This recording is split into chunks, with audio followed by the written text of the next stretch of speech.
کاتان باش خوێندکاران و قوتابیانی خۆشەویست لەوانەیە یەکتری سەنڕایزی 11 لەگەڵتانی لە Unit2 لە بابەتی ئپسۆد تەمەنی ئپسۆد دوو باسی دەکات باسی کریسمس دەی ڕۆژی کریسمس تەمان باسی پیپمان کرد لە ئپسۆدی یەکدا لە Unit1دا باسی ئەومان کرد پیپچی بەسەر هات لەگە فەرست پریزنەوە لەگە سەکەند پریزنەوە ئانە ئێستا دێنە سەرچی کریسمس دەی Episode 2 Christmas Day. When I got home, my sister had already started to cook our big Christmas dinner. طبعا جيم دوای ئەوەی کە لە ئۆڵفۆت دەگەڕێتەوە دەچێت فایل و خواردن و میت پای ئەوانە دەبا بۆ زیندانی یەکەم دەگەڕێتەوە ماڵەوە دەڵێت خوشکەکەم دەمێ بوو دەستی کرد بوو بە لێنانی چی ئامادەکردنی خواردنی کریسمس. I was lucky she was too busy to ask me many questions. دەڵێ شانسی خۆم ئەوە بوو کە زۆر مەشغوڵ بوو ئەوەی پرسیاری زۆرم لێ بکە. She simply told me to put on my smart uncomfortable clothes.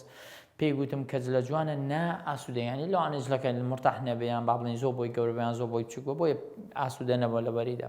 3 of our neighbors سێ لە دراوسەکانمان ئەنکڵ پەمبەڵچووک و هەروە ئەنکڵ پەمبەڵچووکیش کە دراوسێنە we are coming to eat lunch هاتن لەگەڵ ئێمە چ بخۆن لەگەڵ ئێمە نانی نیوەڕۆ بخۆن. Uncle Pumblechook was the fattest and most stupid of the four. لەناو ئەو چوارە جیرانەماندا کامیان گەمژەترین و قەڵەوترینیان بووە تەوانە وەکو شتێکی ناشرین بەکاردێنێ ئەنکڵ پەمبەڵچووک دەڵێ قەڵەوترینیان و گەمژەترینیان بۆ لەناو ئەو چوار جیرانەماندا. He was richer than us. ئەو لە ئێمە دەوڵەمەندتر بووە یعنی وەزعی باشتر بووە. And gave Mrs. Joe 2 bottles of wine. کاتێک هات 2 بۆتڵ شەرابی دا بە خوشکەکەم when he arrived Mrs. Joe مەوەسمان he arrived کاتێک هات My sister thought he was wonderful. خوشکەکەم پێی سەرسام بوو یعنی دەیوو کەسێکی زۆر باشە لەبەرەوەی دەوڵەمەند بوو ئانە. When everyone had sat down at the table کاتێک هەمووان لەسەر مێزی نانخواردن دانیشن we started to eat دەستمان کرد بە یعنی هەموویان کۆبوونەوە لەسەر مێزەکە و دەستیان کرد بەناوە but I could not enjoy the food. چێژم لە خواردنەکە نەدەبین تامم لێ نەدەکرد بۆ لە ترسان ئێستا کە وەزعەکەی لێ کەشف دەبێت. I could only think about the pie. تەنها بیری من لای چێ بوو ئان بیریان لای خواردن بوو بەڵام بیری من لای چێ بوو بیرم لای کولێرە بەقیمەکە بوو. When might my sister find out it had gone. دەبێت کەی بێ خوشکەکەم هەست پێ بکە ئاخۆکەی بێ هەست پێ بکە کە نەماوە یعنی کولێرە بەقیمەکە پێ بردوێتی بۆ کابرای زیندانی. We had just finished eating when Mrs. Joe suddenly said I have something more that you must try. دەڵێ کە خواردنەکەمان تەواو کرد مس جۆ هاواری کرد لە نەکاو گوتی شتێکی ترماوە کە پێویستە هەمووتان تاقیکەنەوە تامی بکەم زانی چۆنە. I realized with horror that the moment had come. پێم وا بوو کەەوە لەحزە کاتی هات یعنی وەزعەکەی لێکەشف بێ.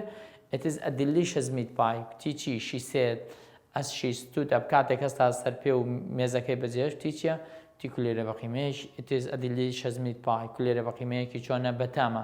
ئەنکڵ پەمبەڵچووک smiled. ئەنکڵ پەمبەڵچووک چی کرد زەردەخەنەیە کرد و پی کرد ئەبە his knife and fork. چەقۆ و چەتاڵەکەی چەنگاڵەکەی هەڵگرت. Things were not going well. وەزع لە باشیدانەوە بۆ کردووە شتەکان بەرەو باشی نەبوون. What should I do? دەبێت چ بکەم من پێویستە چ بکەم. I had to do something. دەبێت شتێک بکەم. I stood up هەستامە سەر پێ and started to run towards the front door. هەستامە سەر پێ و ڕام کرد بەرەو کوێ ڕام کرد بەرەو دەرگاکە. As I reached the door کاتە گەشتمە لای دەرگاکە I heard Mrs. Joe. گوێم لە چێ بوو گوێم لە Mrs. Joe بوو. Where has the meat pie gone? She shouted. هاوای دەکرد ئەو کولێرە بەقیمەیە چی لێ هاتووە بۆ کوێ چوو یان دیار نەماوە. I opened the door and stopped. دەرگام کردەوە و وەستام. There was a group of soldiers standing there. ئەوە دەرگاکەی کردەوە کۆمەڵە سەربازێک لەبەر دەرگای ماڵیان وەستا بوو. One of them the surgeon یەکێکیان کە ئەفسەرەکەیان بوو was holding a pair of handcuffs in front of him. جووتێک چی پێ بوو جووتێک کە لە بچەی پێ بوو کە لە دەستی زیندانیەوەوانە دەکرێت.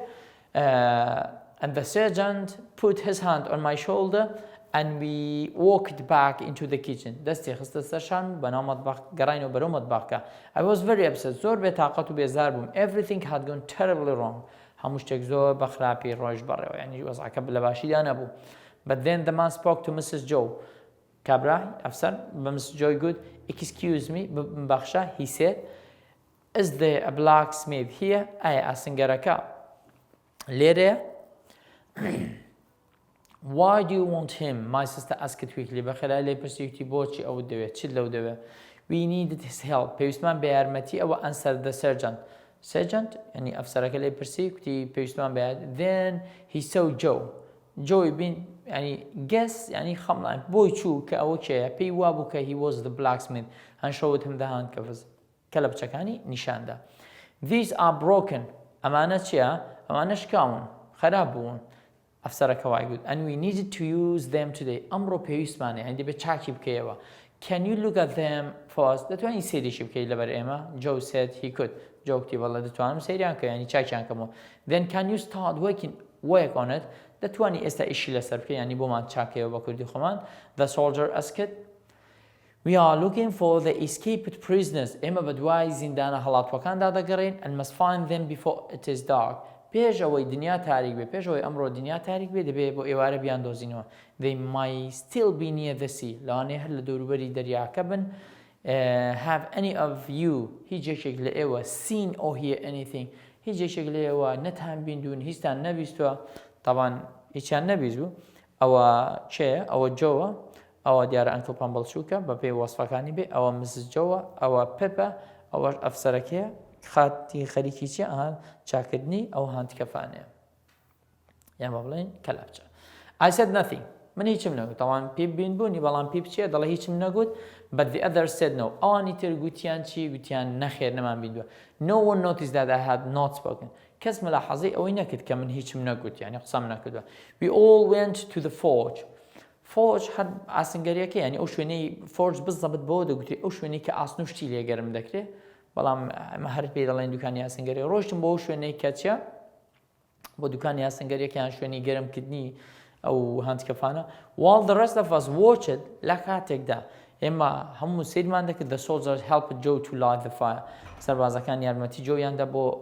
داگیرساندنی چی ئاگرەکە minutes later Joe was standing in front of the hot fire چەند لەحزەیەک دواتر جۆ لە بەردەم چی ئاگرە hot fire وەسوانە گڕی ئاگرەکە یان ئاگرە بەتینەکە وەستا and was working noisily on the handcuffs چۆن دەڵێن ئیشی لەسەر چ دەکرد دەستکرد بەکارکردن لەسەر کەلەپچەکان Mrs. Joe brought the soldiers some of Uncle Pumblechook's wine هەندێک لە مەشروبەکەی Uncle Pumblechookی بۆ هێنان even I was given a little تەنانەت منیش کەمێکیان پێدام یعنی کەمێک مەشروب دراوە بە پێش I listened as they talked about two prisoners گوێم گرت بوو کاتێک باسی دوو زیندانیەکانیان دەکرد and how the soldiers might catch them و چۆن سەربازەکان دەستگیریان دەکەنەوە everyone seemed to be enjoying the experience هەموو حەزیان لێ بوو ینی چێژیان لەو قسانە و لەو ئەزمونە دەبین but it upset me to think about the man بەڵام کە بیرم لە پیاوەکان دەکردەوە من پێی بێتاقەت دەبووم when Joe had finished his work کاتێک Joe ئیشەکەی تەواو کرد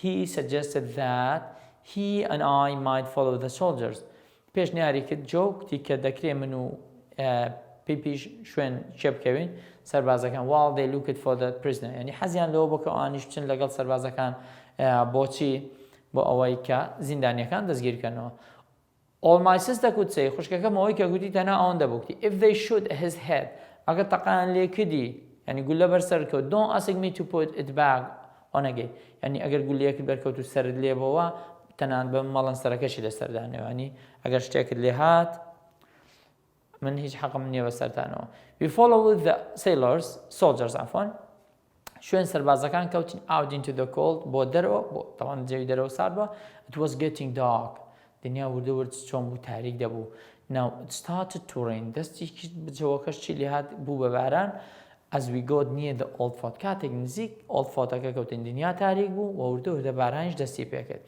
The soldiers were walking quickly لەبەرەوەی تاریک بە بۆیان نەدۆزران بۆیە بە خێراییتر دەڕۆشتن so Joe picked me up and carried me on his back دەڵێ منی هەڵگرت و پێی منداڵ بووە خستێ سەر کۆڵی خۆی ینی خستێ سەر پشتی for the first time I considered what might happen if one of the prisoners saw me پێم وا بوو کتم چییە دەبێت چ ڕووبدا کاتێکە یەکێک لە بەندکراوەکان من ببینێ then suddenly we heard someone shout یەکێک هاواری کرد murder یعنی چی murder یعنی بکوژ we went more slowly ئەنجا بە هێواشتر دەڕۆشتین و listen گوێمان گر بوو a moment later we could hear fighting چەند لەحزەیەک دواتر گوێمان لە دەنگی چ بوو شەڕکردن بوو and then another shout دەنگێکی هاواری کرد a second voice shouted دەنگی دووەم هاواری کرد the prisoners are this way زیندانیەکان ئەوەتان زیندان یعنی لێرەوە زیندانیەکان we ran towards the shouters بەرەو ڕووی ئەو شوێنێک کە هاوارەکە دەنگەکەی لێدا هەدرامان کرد ئەم found the two men fighting each other بینمان دوو زیندانیەکە شەڕ لەگەڵ یەکتر دەکەن the soldiers cut them گرتیانن caught them and put them in handcuffs وەک کەلەپچەیان کردن. My convict was shouting I caught him remember that طبعا ئەو زیندانیەکە جیم ینی جین دەڵی پیپ عفوان پیپ دەڵی زیندانیەکەی من مەوەسیەوەی کە یەکەم زیندانیەکە کاتێک دڵ زیندانیەکە من I caught him گرتم remember that لەبیرت بێ it was me ئەوە من بووم بەهۆی منەوە بوو he tried to kill me the young man told the soldiers زیندانی دووەم گەنجتر بووە لە زیندانی یەکەم دەڵێ چی زیندانی دووەم بە سەربازەکان دەڵێ ویستوێتی بمکوژێ he looked badly at کە دیار بوو زۆر خراپ بریندار بوو tried to kill my prisoner repeated دەڵێ زیندانی یەکەم کە دەڵێن زیندانی یەکەم هەموو جارە با دووبارەی نەکەم مەسمان پێ لە زیندانی یەکەمە کە جیم پێ دەڵێ زیندانی یەکەم tried to kill you ویستم تۆ بکوژم بەسە سوورمانەوە tried to kill you my prisoner repeated with a laugh بە پێکەنی ئۆکتی ویستمە تۆ بکوژم of course not بە دڵنیاییەوە نەخێر do you think I could not do it if I wanted to پێ دوایە نەمدەتوانی بتکوژم ئەگەر بمیست بایە he turned to the surgeon ڕووی کرد ئەفسەرەکە I have escaped and could run away ڕام کرد و دەشم توانی چی I could escape ینی هەڵاتن و could run away دەمتوانی لێرە دوورکەمەوە but I stayed here بەڵام من لێرەمەوە زیندانیەکەم وات دەڵێ I wanted to give this man to you بۆ ئەوەی ئەم پیاوە ینی زیندانی یەکەم شەوی پێشتر ڕای کرد بوو دەیتوانی دوورکەوێتەوە بەڵام کاتێک زانی زیندانی دووەمی شەڵاتووە مایەوە خۆی بەگیردایە بەس لەبەر خاتریەوەی چیە زیندانی دووەم ڕزگاری نەبێ he tried to murder me the young man repeated more quietly this time ئەم جارە بە هێواشتر کوتی چی وتێتی ویستوێتی بمکوژێ he is lying درۆ دەکا replied the older prisoner زیندانی بەتەمەنترەکە کوتی درۆ دەکا we went on trial together and he was just the same then ئێمە بەیەکەوە زیندانیکان لەوێش هەمان شت بوو ینی لەوێش هەر بە هەمان شێوە درۆی دەکرد that's enough the surgeon said ئەفسەرەکە کوتی بەسە کۆتای پێبێنن لەو لەحزەیەدا my prisoner turned and looked straight at me ڕووی وەرگێڕا و سەیری کردم he said nothing هیچی نەگوت then the group started to walk towards the river گروپەکە ڕۆشتن بەرەو کوێ بەرەو ڕووبارەکە after an hour دوای سەعاتێک we arrived at the prison ships گەیشتینە زیندانی کەشتیەکە here my prisoner spoke to the surgeon لێرە زیندانیەکەم وەسان زیندانیەکەمە قسەی لەگەڵ ئەفسەرەکە کرد I wanted to tell you something ویستم کە شتێکتان پێ بڵم I was hungry من چم بووم من برسیم بوو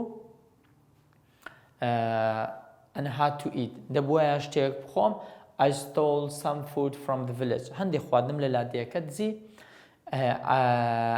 I took bread cheese ڕێگە ئەو شتانەیە کە پێ بۆی هێنا بوو ئەو شتانەی گوتی ئەو شتانم بۆ ئەوەی پێ تووشی کێشە و مشکل و عیبداری نەبێ تی نان و پەنیر و کولێرە بەقیمەیەک from the blacksmith لە ماڵی blacksmithم بردووە دەڵێ ئەفسەرەکە asked Joe if a pie had gone from his house پرسیاری کرد ئاخۆ لە ماڵی ئێوە کولێرە بەقیمە براوە yes my wife realized خێزانەکەم هەستی پێکرد it had gone just before you arrived Joe replied Joe وەڵامی داوتی پێشەوەی ئێوە بن خێزانەکەم هەستی پێکرد ینی Mr. Joe هەستی پێکرد کە نەماوە prisoners turns to Joe and said زیندانیەکە ڕووی کردە Joe کتیچی you are the blacksmith then کەواتە تۆ blacksmith I'm sorry I ate your pie داوای لە بردنەکەم کە کولێرە بەقیمەکەی ئێوەم خواردووە that's all right we don't know what you have done دەڵێت مشکلە ئێمە نازانین تۆ چت کردووە but we don't want you to starve یعنی مردن لە برسان ئێمە نامانەوێت چ بکەین نامانەوێت تۆ بمری لە برسان do we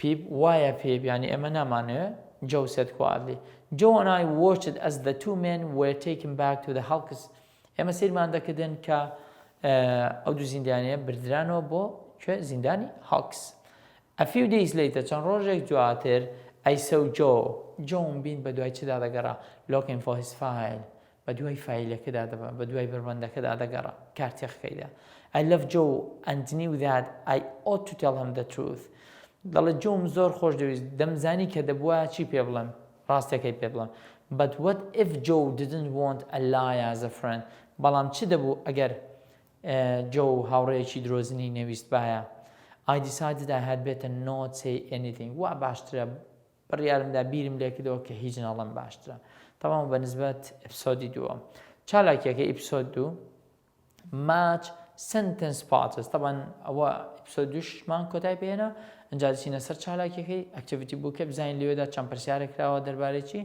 دەربارەی ئەو بابەتێکی ئێستا باسمان کرد. ماچ sentence parts یعنی چەند نیوەڕستەیەکمان هەیە لە خاڵەیەک بۆ حەوت بەیەکی بگەێنێت لەگەڵ A to G to start a summary. summary یعنی پوختەی ئەپیسۆدەکەمان پێ بڵێ. یەکەمیان طبعا ئەوە حەوت خاڵەکەیە لێرەش A تا G مان هەیە تەنها پیتەکانتان پێ دەڵێم ئەگە حەزیشان لێ بوو دەشکەینەوە کوردی. Mrs. Joe was already cooking Christmas lunch when people returned.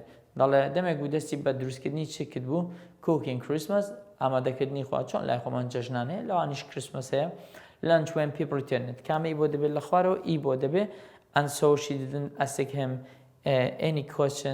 any difficult questions about his early morning activities.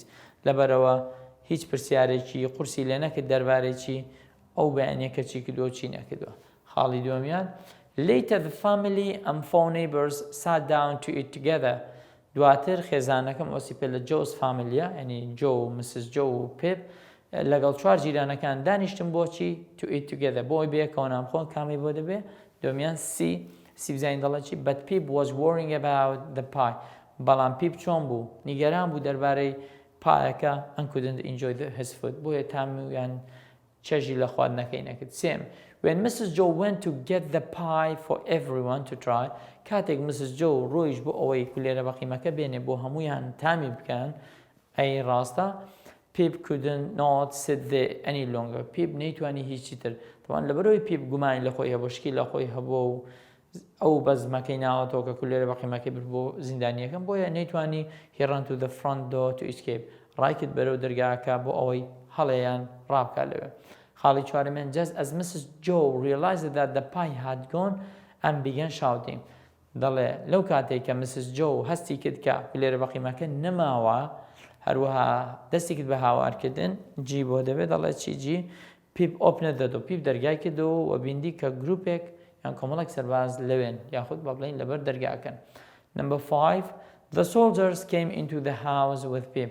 سەربازەکان لەگەڵ پیپاتنەوە ژوورەوە دی دەڵێ چی and they asked for Joe's help. داوای چیان کرد داوای یارمەتیان لە جۆ کرد with a pair of broken handcuffs کە جووتێک یان چیان پێ بوو کە لە بچەی شکێنراویان پێ بوو.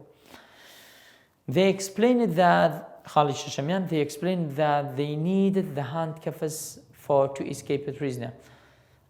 ڕوونیان کردەوە کە ئەوان پێویستیان بەو کەلەپچانە هەیە بۆچی بۆ دوو زیندانیان هەڵاتوەکان بی دەڵێ چی بی بۆ دەبێ and everyone went to the fort and watched Joe work on them. هەمویان چوون بۆ فۆرجەکە بۆ دوکانی یاسنگەریەکە و سەری جۆیان دەکرد کاتێک چاکی دەکردنەوە.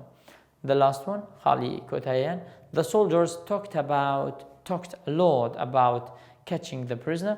دەڵێ سەربازەکان زۆر باسی چیان دەکرد دەستگیرکردنی زیندانیەکان F وەڵامی ڕاستە and then Joe said Joe پێشنیاری کرد کە he and Pip کە ئەو پیپیش دەکرێت یان لەوانەیە چیە follow the soldier دوای سەربازەکان بکەوت. نەفسیشت لە خاڵی بیدا دەڵێ ماچەند خاڵی 8 بۆ 14 لەگەڵ H to N بەیەک بێنە. After Joe and Pip دوای ئەوەی Joe و Pip had followed the soldiers دوای چێکەوتن دوای سەربازەکان کەوتن nearly as far as the old fort. باشە کامیان ڕاستە ئێڵی بۆ دەبێ Pip started worrying about what might happen if the prisoners saw him. دەڵێ چی دوای ئەوەی Joe و Pip دوایان کەوتن سەربازەکان بۆ کوێ بۆ old fort ئێڵ دەڵێ چی Pip started worrying Pip نیگەران بوو about what might happen if the prisoners saw him. ئەگەر زیندانیەکان بینن چ ڕوودانی باس بەهۆ دەکەن کە پێی بۆ یارمەتی داوایان ئەوان پێشتر پیپیان بیندووە.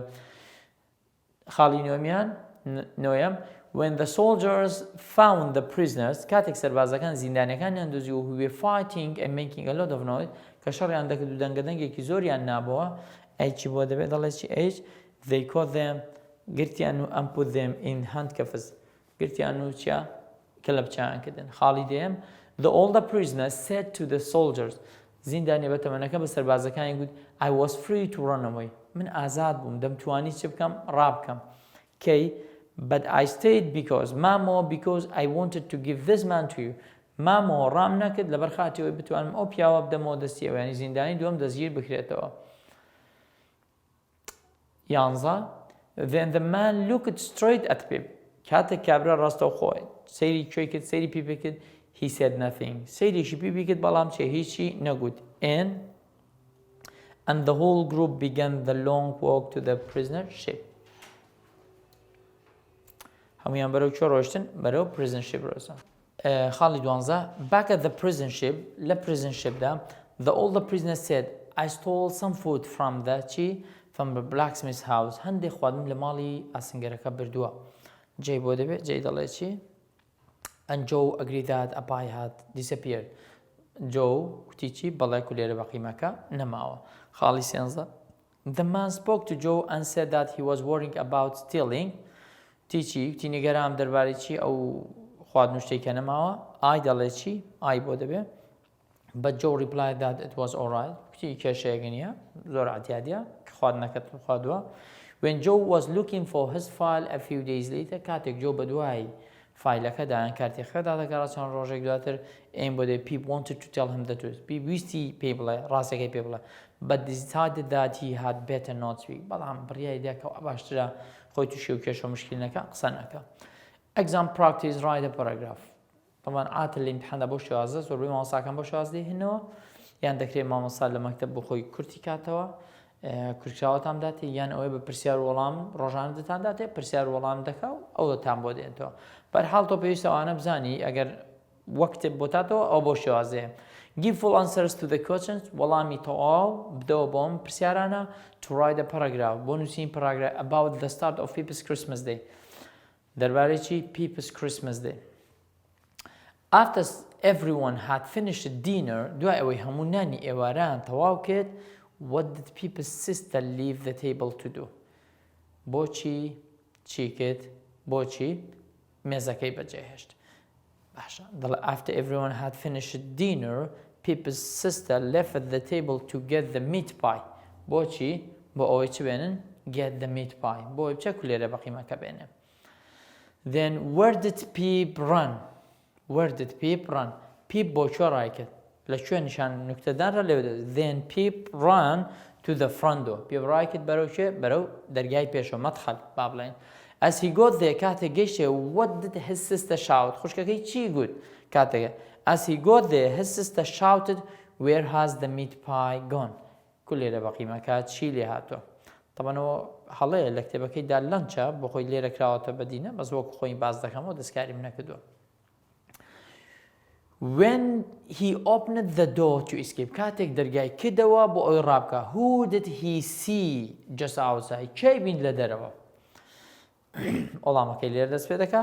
When he opened the door to escape, کاتێک دەرگای کردەوە بۆ ئەوی ڕاکە, he saw a group of soldiers. کۆمەڵە سەربازێکی بین just outside. لەکوێ بوون؟ لەبەر دەرگاکە بوون. What was the sergeant holding? دەڵێ سەربازەکە ئەفسەرەکە چی پێ بوو? And what did he do to Pip? چی لە پێ بکرد؟ یعنی چی بەرامبەر چی پێ بوو؟ چی لە پێ بکرد؟ دەڵێ the surgeon was holding a pair of handcuffs.